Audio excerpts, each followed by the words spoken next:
മാർത്തോമാ സുവിശേഷ സേവികാ സംഘത്തിൻ്റെ ചരിത്രം 4-ാം ഭാഗം. ഒന്നാമത്തെ ചോദ്യം.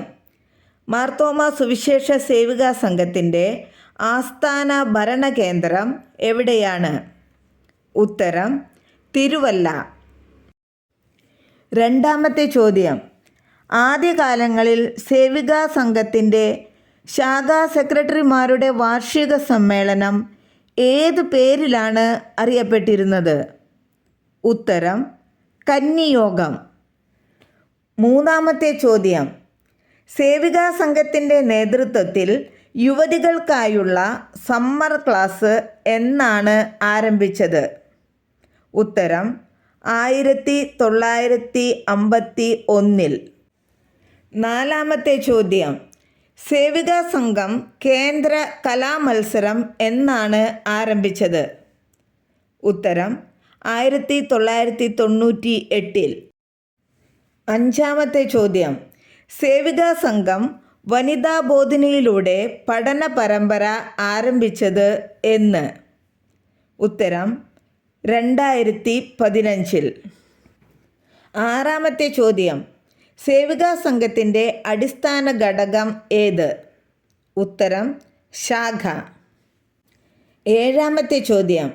ദീപ്തി ബാലികാ ഭവൻ ഏത് ഭദ്രാസനത്തിലെ സേവികാ സംഘത്തിൻ്റെ നേതൃത്വത്തിലാണ് നടക്കുന്നത്?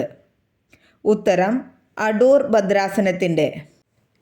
എട്ടാമത്തെ ചോദ്യം.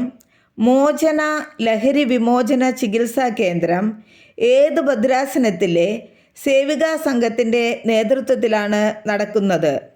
ഉത്തരം കോട്ടയം കൊച്ചി ഭദ്രാസനം. ഒമ്പതാമത്തെ ചോദ്യം.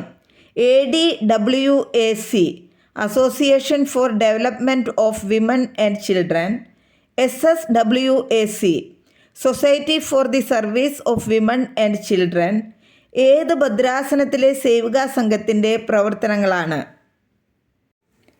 ഉത്തരം കുന്നംകുളം മലബാർ ഭദ്രാസനം.